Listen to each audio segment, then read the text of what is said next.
श्राद्धतिथीच्या निमित्तानं सेवेसाठी निवडलेला हा जो अभंग आहे तो श्रीमंत संत तुकोबरेंच्या संत नावाच्या प्रकरणातला एक महत्वपूर्ण अभंग आहे. थोडा परिहार देतो. आज ज्यांची श्राद्धतिथी आहे आपल्या सर्वांचे सुपरिचित दर महिन्याच्या बिरोबादेव उत्सवातल्या महत्वपूर्ण कार्यक्रमातले सहभागी या विभागातली अशी काही मंडळी आहेत की ते त्यांना ओळखत नाहीत. आदरणीय आप्पा, आदरणीय आप्पांच्या पूज्य पिताजी तथा कैलासवासी नाना कोळपे यांच्या श्राद्धतिथी निमित्ताचं हे कीर्तन आहे. श्राद्धाला कीर्तन असावं, श्राद्धाला भजन असावं, श्राद्धाला वारकऱ्यांची उष्टावळी घरामध्ये पडावी. याचं एकच कारण, घरामध्ये प्रांगणामध्ये हरिभजन हरिकीर्तन करण्याकरता काहीतरी निमित्त असावं. वर्षातून एकदा तरी घरात भजन व्हावं, वर्षातून एकदा तरी घरात भजन व्हावं. घरातले दुष्ट विचार, घरातल्या दुष्ट शक्ती राहुलगुरुजीच नाही आणि त्यांना एकदा मला तांब्या ठेवला इकडे इकडे इकडे नंतर थोडा वेळ ताट वाढून आणा. तर लाड झाला या सगळ्यांचा.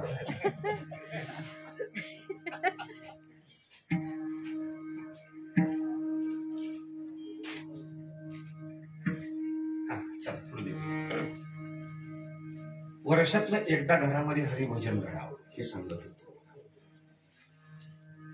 यानं घडतं काय? घरातल्या कानाकोपऱ्यात बसलेल्या दुष्ट शक्ती, दुष्ट विचार पळून जातात. घरातल्या प्रत्येकाच्या मतामध्ये, मनामध्ये मत परिवर्तन होत असतं. त्या निमित्तानं घरातला माणूस का होईना हातावर टाळी वाजवत असतो, काहीतरी पाठीमागं बोलत असतो, म्हणत असतो. त्या निमित्तानं देवाचं भजन आपल्या मुखामध्ये येत असतं. ज्ञानोबराय म्हणतात सारखंच भजन करा असं नाही, सारखंच मला पहा असं म्हणत नाही, सारखं त्याच्यामध्ये राहा असंही म्हणत नाही. यासाठी असोनी संसार जीव वेगू करे, हाईचं बैसोनी करा एक चित्त. आधी आधी प्रमाणाशी आपण एकरूप राहिला किंवा देवाची द्वारी उभा क्षणभरी, या क्षणभरी याच्यामध्ये एवढा मोठा अर्थ दडलेला आहे. 1 मिनिटाकरता, 2 मिनिटाकरता, 5 मिनिटाकरता इतकं भावपूर्ण देवाला पाहावं. या जगामध्ये तुझं आणि माझ्याशिवाय दुसरं कोणच नाही असं ज्याला म्हणतो, त्याला अशी ज्याची वृत्ती निर्माण होती त्याला परमार्थ असं म्हटलं जातं.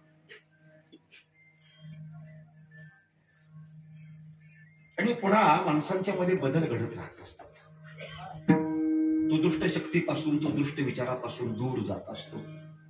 आणि म्हणून आदरणीय आप्पांनी केलेलं हे नियोजन मला खूप बरं वाटलं. खूप दिवसापूर्वी मला ही तारीख सांगितली ती आप्पांनी. ही 11 तारखेला माझ्या वडिलांचं श्राद्ध तिथी आहे आणि या तिथीला तुमचं कीर्तन असावं.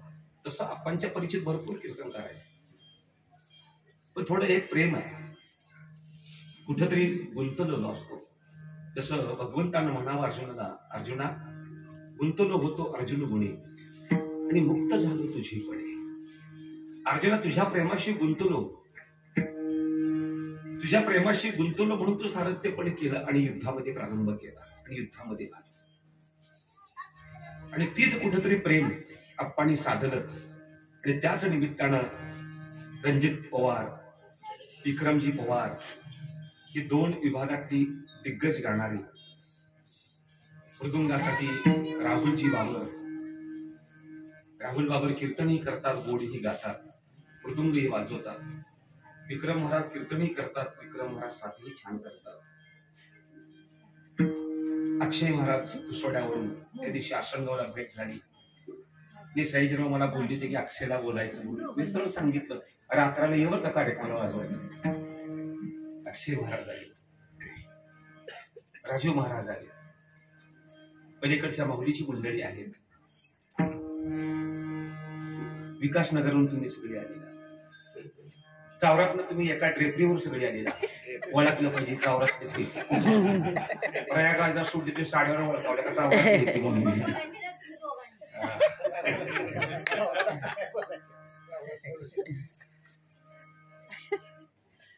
खूप सगळी मंडळी आपत्ती जमवली.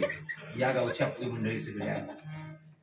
चोपडार आमचे विलनवरून आले आणि काय सांगावं, आणखी भरपूर लोक आहेत. आता सगळ्यांची नावं घ्यायला वेळ होतो आणि पुन्हा ती म्हणतात राव ह्यांची घेतली ना आमची नावं नाही ती घेतली.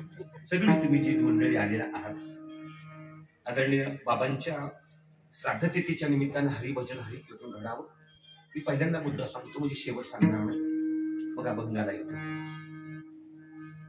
आपल्या हिंदू धर्माच्या नियमाप्रमाणे आपल्याकडे 3ऱ्याचं पिंडदान होतं, आपल्याकडे 10व्याचं पिंडदान होतं, आपल्याकडे कार्याचं पिंडदान होतं आणि शेवटचं पिंडदान होतं ते श्राद्धतिथीला पिंडदान होत असतं, म्हणजे आज.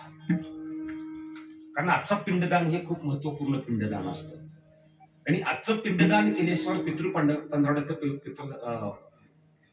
पिंडदान आपल्याला करता येत नाही. पण श्राद्धतिथीपर्यंतचा जो पिंड जो आहे तथा तो स्थिर आत्मा होत नाही, तो अस्थिर असतो, तो भरकटत असतो, काही आत्म्याला स्थिरता मिळत नाही.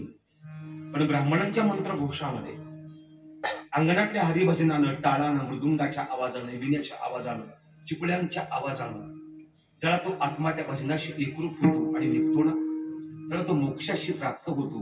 आणि म्हणून भगवान परमात्मा भगवद्गीतेमध्ये सांगतात, अर्जुना अंतकालेचे मामेव स्मरणयुक्त वा कलेवर.